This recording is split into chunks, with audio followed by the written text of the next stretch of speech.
அது எப்படி பாட்டி ஸ்கேல் இல்லைனாலும் நீங்கள் சும்மா அப்படியே கையை வச்சு போடுறனாலும் அப்படியே ஸ்ட்ரெயிட்டாக கோணம் இல்லாமல் வரும்? எல்லாம் ப்ராக்டிஸ் தான். நான் ஸ்கூலில் படிக்கிறதே கணக்கு பரீட்சைக்கு போகிறேன்னு வச்சுக்க. கணக்கு நான் நேராக போய் பரீட்சை எழுதினா 99 வாங்கிடுவேன்.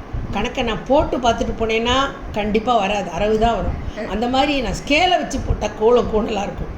போடுவேன், ஆனால் அது கோணலாக இருக்கும். ஆனால் சாக் பீஸை வச்சு நீட்டாக இழுக்கிற போது கோலம் மாவில் போடுறத விட சாக் பீஸோ பேப்பரில் பென்சிலால் போடுற போதோ கோடு ரொம்ப நீட்டாக தானே வரும். ஒரு கால் நான் ஒரு டெய்லராக இருக்கிறதுனால தையலுக்கு கோடு போட்டு ப்ராக்டிஸ் ஆச்சா மேபி இருக்கலாம். ஃபஸ்ட்டு எப்போ சாக் பீஸ் யூஸ் பண்ண ஆரம்பிச்சிங்க? எப்படி உங்களுக்கு அந்த ஐடியா இருந்தது? தெரியல. ஒரு தடவை கீழே விழுந்து கால் ரிப்பேர்னால் அது மடக்க முடியாது, அந்த மாதிரி இருந்தது. அப்போ போய் வாசலில் போய் காலை நீட்டின்னு உட்காந்து கோலம் போட எனக்கு கஷ்டமாக இருக்கும். வீட்டுக்குள்ளே தான் எதாவது காலை நீட்டின்னு உட்காந்து கோலம் இப்போ பெரிய பேத்தி பார்த்துட்டு கஷ்டப்படுறிய பாட்டின்னு ஒரு ஷீட்டுக்கு ஆர்டர் கொடுத்துட்டான். எனக்கு அப்போ கூட கோவம், எதுக்கு இதெல்லாம் வாங்கி போடுறேன்னா. ஆனால் அந்த ஷீட்டோட அருமை எனக்கு இப்போ தான் தெரியுது. அதுவே பெரிய ஷீட் ஒன்று சின்ன ஷீட் ஒன்று கொடுத்துருக்கான்.